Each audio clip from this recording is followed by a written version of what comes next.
بەڕێزانەوە بینەرانی زوم من هێژا دڵشاد بەرنامەیەکی نوێی دیداری هێژاتان پێشکەش دەکەم.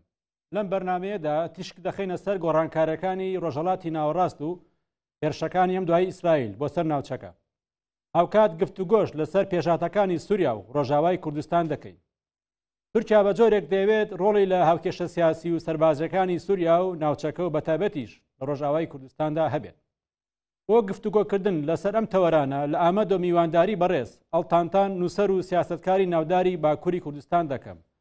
بەرز ئەڵتان سەرەتا بەخێراتی بۆ بەرنامەکەمان. ناو خێرێ دەبوون. ئەسەلام عەلەیکم، گەلێک سلااو و ڕێز لە تەماشاما نمەی هێژا. زۆر سپاس. وابزان یەکناسینی من و تۆ دەگرێتەوە بە ساڵی 2012 و کات لە کۆنفرانسێکتا لەسەر پرسی کورد لە ئەنقەرە بەشدار بووین و دواتریش چەندی جار چاپێکەوتنی ڕۆژنامەوانیم لەگەڵ بەڕێزە هەبووە لە تورکیا و لە باکووری کوردستان. ئەگەر لە یەکەم پرسانمەوە دەست پێ بکەم، هێرشەکانی ئەم دوایی ئیسرائیل هێرشەکانی لە غەزەوە دەست پێ کرد و دواتر لە لوبنان چەند ڕۆژێکش لە سووریا هێرشەکانی دەست پێ کرد. بۆ چوونی ئێوە قۆناغی دواتری هێرشەکانی ئیسرائیل چین؟ هەر کەس زانێ ئیسرائیل وەقتێ ساڵا 1948دا سەرخۆبوونی یعنی ئازادی ئیلان کرد. لە ئیرۆ پێودا ئیسرائیل پێشیە دوو تشتای: یەک جێ خۆدا بڕەحەتی و بە ئارامی ژیان، یعنی بە زمانی عەرەبی دەبێژن ئەمنیەت، یعنی ئەمنیەتە خوا، یعنی ئەمانی خوا. ئا دووەمی ژی هەموو سیۆنیستان فکرە وان هەیە، یعنی سیۆنیستین فکرە وان هەیە، ئەو ژی دەفکرن کو ji çemê Nîlê heya Firat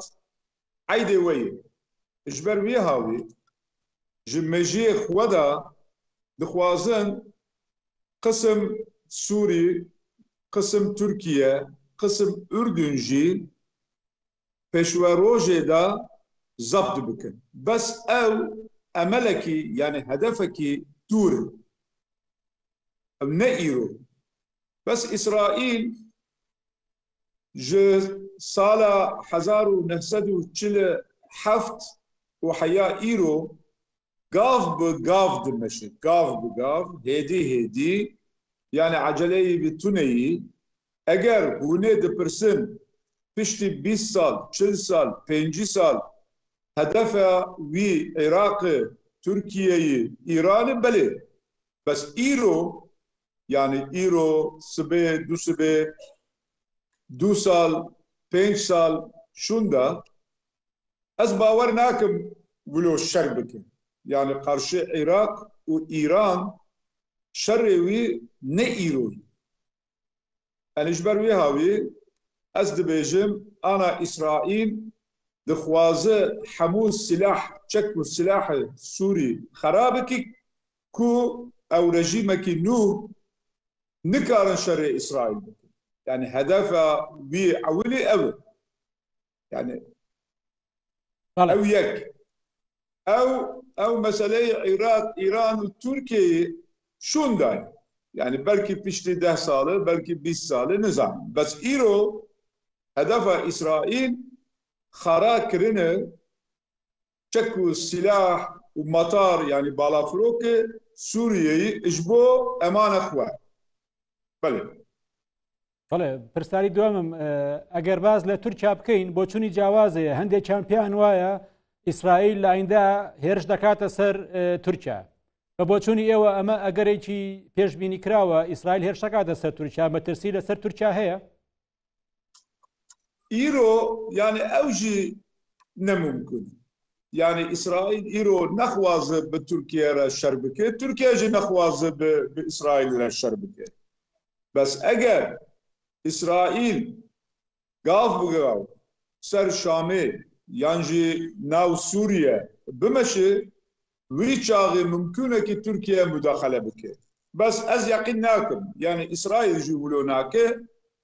Tirkiye jî ana şer nexwaze. Çünkü hedefê İsrail mijwergo yani min anî ziman اساس هدفه وعولي شكو سلاح ومطار وميدان وصناعي سوريا خرابك يعني أبل اساس هدف أبل يعني ايرو أبل بس سبي دو سبي او تشكدني لە گۆڕانکارەکانی ناوچەکەدا ڕۆلی ئێستای کورد چۆن هەڵدەسەنگێنی بە تایبەتی کورد لە ڕۆژاوای کوردستان و لە سووریا؟ الرولا كورد قالك جرينج يعني ناو تركيا دجي ناو سوري دجي ناو عراق وإيران دجي بس أنا للسياسة كردادا دو خط هي خط يكمين يعني وكبكك دبيجن أمي بتشتخوا بدن أمريكا إسرائيل إيران يعني إنجلترا روسيا أم شر تركيا بكن تركيا بكن وتشتا أمي قزانج بكن يعني حق إخوة أمي قزانج بكن أو ريكي غلط يعني بشرة تركيا كس نكار تشكي صافي بكي چونكي تركيا دولتك مهمة يعني جرينجة مزنة قوتلي ونيفي كرداجي ناو تركيا دي وك بس نوك عراق سوريا يعني أنا باجار مزنة تركيا يعني وك إسطنبول أنقرة إزمير بورصة أدنا كرد لهر دريدة يعني نزيكي 4 مليون كرد أنا لإسطنبول دي بس إسطنبول يعني نزيكي 4 مليون كرد لإسطنبول دي هي إجبر بيها أو رول كردا جالك جرينجي بس أو سياسة شر تركيا وتركيا نراست ندرست ونممكن بالسركبة يعني فككجي حياة إيرو بشتخوا داي إيراني أو رجيم بعثي وداي بشتخوا عن داوي لأمريكا أجر كرد بتركيا اتفاقك خرد كارن چیک بکن ریا ان درست ان راست او جی هم برجواندی کردای هم جی برجواندی ترکا و عربی کرد لروشلات ناونده بالترك را بعرب را بفارس را شر نكارم بكن انا بنرن مثلا او حركة برزاني جمال مصطفى حياة ايرو بري ملا مصطفى الشيخ احمد برزاني هبو برايوي مزن نزيكي 7 سال در باسبويي او سياسة برزاني قرشي تركيا شك استعمال نكر يعني شك نستندية حرب نكرية شر نكرية اجبر ويها ايروجي تركيا جي بي كردان نكار تشكي صافي بكي چونكي ري تركيا لروشلات ناوين يعني لسوري عراق إيران لهر دريدا جي آخا كردا درباس دبو تاريخي دجي أو 1000 سال ترك و كرد اتفاق كرن باتفاق كردا ترك جي نكارن تشكي بكن صافي بكن و كرد جي نكارن تشكي قزنش بكن اگر لسوري دجي PKK siyasete kuva biguher bi destê Öcalan bi destê dem eger emkarin li nav Tirkiye de jî bi Tirkiye re bi dewletê Tirkiye re em ittifaqekî nû em çê bikin ew bercewendiye herkesin Türk, Kürt, Arab bercewendiye herkes. بەڵام پێشتر ئەوان ڕاگەیانووە مەسەلەن پەیەدە ڕایگەیانووە کە دەخوازن ڕێکەوتن لەگەڵ تورکیا چێ بکەن بەڵام تورکیا ئامادە نییە و هێرشەکانی تورکیاش لەسەر ڕۆژاوی کوردستان بەردەوامە تا نەها. أنا نجات برستي يعني قومية برستي تركاجي هي عربجي هي إيراني هي أو نجات برست يعني قومية برست فاشيست تركا وعربة وفارسة نخوازن آشتي وبراتي بس أم مجبورن يعني حمية بروري أو ديمقراط تركا عربة وفارسة أم مجبورن بالكردارة وديمقراطي کورداژی ئەم هەر چار ئالی گەرەک ئەمێ دەست و هەوردوو بگرن و ئەمێ ئیتیفاق چێکن. ئانا تورکیە پێشوا ڕۆژێدا دخوازە gelek ticaret bike yani bi Sûriye tekiliyê xwe xurt bike bes em jî dibêjin eger Tirkiye heqê hiqûqê Kurdan nas nake nikare tiştî safî bike. Ana PKK jî PYD jî eger çek bernadê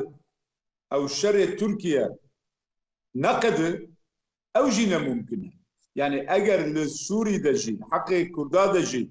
سر PKK de jî eger Tirkiye iqna nebe helkirin, safîkirin nemumkin e. Em jî dibêjin li PKK re wextê çek derbas bû. Wek mesela ew Herêmê Kurdistan çawa tekiliye wan gelek baş e bi Tirkiye re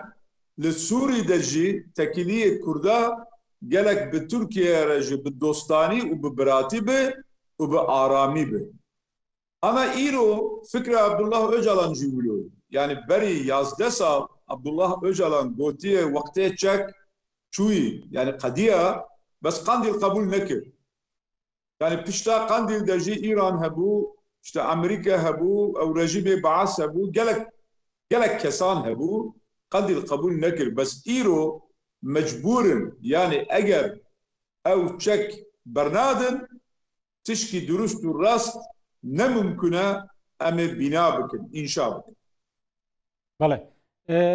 لە پاش ڕوخانی بەشار ئەسەد لە سووریا ئامانجە سیاسیەکانی تورکیا چین؟ تورکیا چاوەڕێی لە سووریا دەکات پاش ڕوخانی بەشار ئەسەد؟ تورکیا مجبەر بوو yani min anî ziman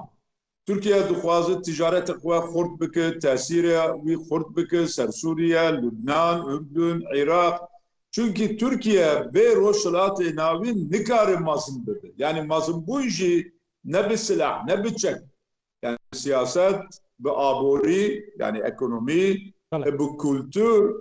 ew rojhilatê navîn fikra min ez belkî 10 sal, 15 sal, 20 sal ser wî fikir de min ez bi xwe altantan ez dibêjim gerek em jî wek Yekîtiyê Ewropa, Yekîtiyê rojhilatê navîn em ê çêkin. Ew yekîtî çawa be yani ana mesela li Avrupa'da Yekîtiyê Ewropa heye Almanya, Fransa, Danimarka, İsveç herkes cê xwe de ye. Bes sînor rakirin, perê xwe yek kirin, edliye û mahkemeyê xwe yek kirin, parlamentoyê nû ava kirin yani parlamentoyê Yekîtiyê Ewropa em jî li rojhilatê navîn de Kurd, Arab, Faris, Ermen, Suryanî, Ezîdî, Nusayri, Alevi yani kî hebe? Gerek em jî Yekîtiyê rojhilatê navîn em ê tesis bikin, awa bikin.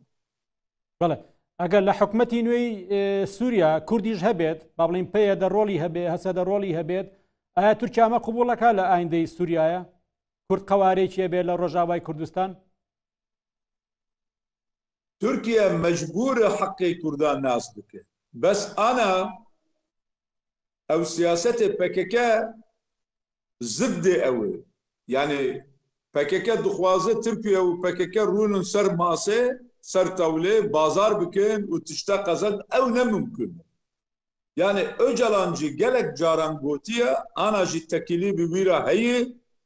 ew dibêjî gelek PKK çek berdê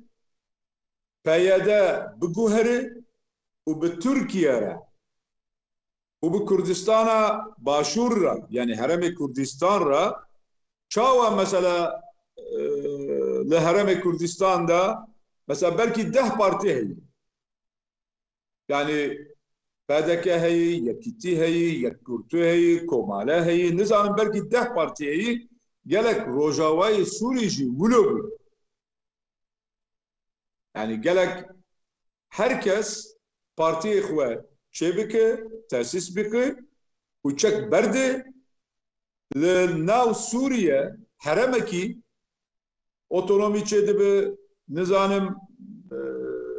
federasyon çê dibe yani belkî federasyon jî ne mümkün e bes otonomî mümkün e bes ne zidde Tirkiye. هم اتفاق بالرجيم شامرة يعني دمشق رجيم كنو هم جي بتركيا هم جي بباشور كردستان يعني هرم كردستان بالدوستاني بالبراني وبالديمقراطي. بەرەزەڵتان چەند مانگێک نەگۆی دەستپێکردنەوەی پرۆسەیە ئاشتی هەیە لە تورکیا لە نێوان عەبدوڵڵا ئۆجەلان و پەکەکە. ئەم جارە ئامانجی تورکیا چییە؟ ئایا چارەسەری پرسی کووردە یاخود بێدنەکردنی چەکەکانە؟ بەڕێستان لە ساڵی 2013 پەرلەمانتاری هەدەپە ئەندام بوون لە شاندی ئاشتیدا و سەردانی قەندیڵ و ئیمرالیتان کردوە نێوەنگیریتان کرد لەو پرۆسەیەوە شایەتی پرۆسی ئاشتی بوون لە ساڵی 2013 بەزنها لە باکووری کوردستان و لە تورکیا دەنگۆکان لەسەر دەستپێکردنەوەی پرۆسەی ئاشتی زۆرە بەڵام هیچ هەنگاوێکیش نەنانراوە. ئامانجی تورکیا لە دەستپێکردنەوەی لە ئەگەری دەستپێکردنەوەی دیالۆگا چییە؟ أنا أساس هدف تركيا عولي شك برداني يعني أساس هدف وان أول بس إجبو حال كرنا برسا كردا فكر تبليهبه نزل حيا يروج حكومت جي يعني أك بارتي جي دولة كورد جي بروجيه كي ولو زلال لأورتي نعاني بس أمد بيجي أساس مهم شك بردانة بشتي وي مثلا هم كرد تركيا يعني تشبو راس إسلامي ألماني يعني بلا تش فكر به چونكي كرد جي برنجينن يعني قالك نحمو كرد يعني فكرة وان يكي حمول نتوان بلون يعني تشب جهي راس جهي إسلامي جهي ألماني يعني لايك جهي وسائر وسائر أم دبيجن أو تشك جاك أمير راهل الأورتي بشتي أو مسألة بسيطة تركيا لإيرو شوندا مجبور يعني لسوري دجي مجبورة لناو تركيا دجي مجبورة بس هيجي بروجي دولة وحكومات ولو الزلال وتيري مدكة هيجي توني بەڵێ بانگەوازەکانی دەوڵەت باخچەلی کاریگەری ئێرەنی لەسەر پرۆسەیەکی نوێی دیالۆگ دەبێت بە بۆچوونی ئەوە؟ باخچەلی دەنگێ دەولەتێ يعني دەنگێ دەولەتێ کوورێ تورکیەی ژبەر وێ هاوێ گۆتنا وێ ئاخافتنە وی مهمە يعني ئەو ناگۆتنە ئاخافتنە قسەکردنە باخچەلی ئەو دەنگێ دەولەتێ کوورێ جبر بيهاوي اوجي دخوازه يعني اگر تركيا دخوازه مزن ببه يعني ديسا أذربيجان نبى عسكري نبى اشغال نبى تكيفن سوري عراق باقتصاد يعني عبوري كولتوري سياسي شانت اگر تركيا دخوازه مزن ببه اتفاق كردا شرط باتفاق كردا تركيا نكارت تشتي صافي بك انا دولة بحشة جي او ري ودك بس او ري يعني هيجي او ري دري كودي تام نزل عنه قالك ام جيربون جهاتي بون شيار بن يعني او ملي سياسة مداري كردادي بەڵام هیچ هەنگاوێکیش نەنراوە یعنی ئەوە دووسێ مانگە باخچەلی چەند جار بانگەواز کرد کە دەم پارتی لەگەڵ عەبدوڵڵا ئۆجەلان کۆبنەوە بەڵام وەکو خۆش ئاماژەت پێ کرد هیچ ڕێکارێک نەبوو. ئایا ڕووداوەکانی ناوچەکە کاریگەری لەسەر ئەنجام نەدانی دیدارەکان لەگەڵ ئۆجەلانە بۆ یاخود هۆکارێکی تر هەیە کە تورکیا هەنگاوی کردداری نەناوە بۆ دەستپێکردنەوەی پرۆسەی دیالۆگ لە نێوان پەکەکە و تورکیا؟ او ديالوج ويتشي ببه يعني او هيئه دم بارتي هدفه وهرنجم عبد الله دلا بس نظام كنجي يعني سيرو بينجرو حفتاكي نظام او مساله سوريا دركت حبكي صار بو بس يعني نا مدتك درنج ده بلكي تشتي بينجرو ششرو چارو حفتاكي وهرن يعني او تكيلي ويتشي ببه بەرەزەڵتان پێتان وایە ئاک پارتی چارەسەرە دۆزا کورد کات ئەو ئومێدە لای کورد لە تورکیا ماوە کە ئاک پارتی چارەسەرە پرسی کورد بکا بە ڕێگەی ئاشتیانە و بە مافی کورد؟ مژبەر گۆ یعنی من ئانی زمان یعنی ئەو سوال جی من جوابی بو سوال دا هین پرۆژەیەکی زەلال نەئۆرتەدەی بەس سیاست چییە؟ سیاست تەکیلی ئاخافتنە قسەکردنە مجادلەیی ئیقنایی مژبەر وێ هاوێ ئانا لە حکوومەتێدا ئاق پارتی هەیە مخاطبێ me AK Parti mesela beri 11 sal jî wextê işte Selahattin Demirtaş dem PKK şerê Tayyip Erdoğan kirine min wî wextî jî anî ziman min got keko birayê min ê delal ew muxatabê me dewletê hikûmetê îro Tayyip Erdoğanê sibê yekî dîye 11 sal derbas bûyî 11 sal dîsa muxatab ana Tayyip Erdoğanê yani em mecbûrin bi Tayyip Erdoğanla tekilî bikin ha sibê du sibê Tayyip Erdoğan ve herî yekî di wê bê serhukm muxatabê me wî çaxcî ev بەڵێ بەرەزاتان لە ساڵانی 2012 و دواتریش پێکەوە بەشداری چەندین کۆنفرانس و دیبەتمان لەسەر پرسی کورد لە تورکیا و لە باکووری کوردستان کردەوە لە ساڵی 2013 بیرم لە پەرلەمانی تورکیا و کات بەڕێزت پەرلەمانتاری هەدەف هەبووی دوو جار چاپێکەوتنی ڕۆژنامەوانیم لەگەڵ بەڕێستان ئەنجام داوە بەڵام سەردەمی دوای کودەتاکەی 2016 هەموو شتێک لەسەر پرسی کورد لە وڵاتە قەدەغە کراوە تەنانەت کۆنفرانس و دیبیتەکانیش ئەتوانێ سا پێم بڵێ کە خۆشتان لە ئامەدی باکووری کوردستان دەژین ڕێگرەکانی لەسەر پرسی کورد لە تورکیا چین لە ئێستاە yani hêvîdarim ez hêvî dikim ji pêşwerojê de roj bi roj înşallah her tişt baş bike bes esas mihîm ew mesele û şerr eger şerrê PKK qarşî Tirkiye biqede ez yaqîn dikim bawer dikim roj bi roj her tişt nêrmtir bibe nêrm yani nêrmtir bibe ümîdê min yani hêviya min ev بەڵێ بەڵام ئەو قەدەغەیە لەسەر زمانیا کوردی هەنا لەسەر میدیاکانیش وابزانم پەرلەمانتارەکانی دەم پارتی نکارن لەسەر میدیاکان بۆ چوونی خۆیان بڵێن ئۆپەراسیۆنی سەربازیشی بەردەوامەوە ئەمە لێ کاتێکە کە با بڵێن وەکو بەڕێزت فەرمووت دەوڵەت باخچەری وەکو نوێنەری دەوڵەتی قوڵ باز لە دەستپێکردنەوەی پرۆسەی ئاشتەواییەکە ئەمە متمانە ئەیا بە کورد کە دەوڵەتی تورکیا ئاشتەوایی یاخود دیالۆگ بخوازێ بۆ ئاشتەوایی gawa yekemîn yani gav yani siyaset gav bu gav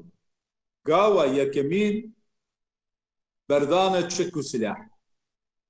gawa yekemîn çek silah û demokrasî bi hev re nemumkûn e bimiş ana PKK dixwaze hem şer bike hem jî rê demokrasî tekilî bike ev nemumkûn ji hemû dunyayê de jî nemumkûn ji ber wê havî gava yekemîn berdana çekê guhertina siyasetê gava duyemîn sêyemîn çaremîn înşallah baştir û rehettir û sivik بەڵێ بەڕێز ئەڵتانتان سیاستکاری باکووری کوردستان سوپاس بۆ بەشداریکردنت ئەهلا وەسەهلا سەرچاوەرە gelek silav û rêz li hemû başûrê Kurdistan زۆر سپاس بینێرانی زوم دیداری هێژان پێشکەش کردن هەر شاد بن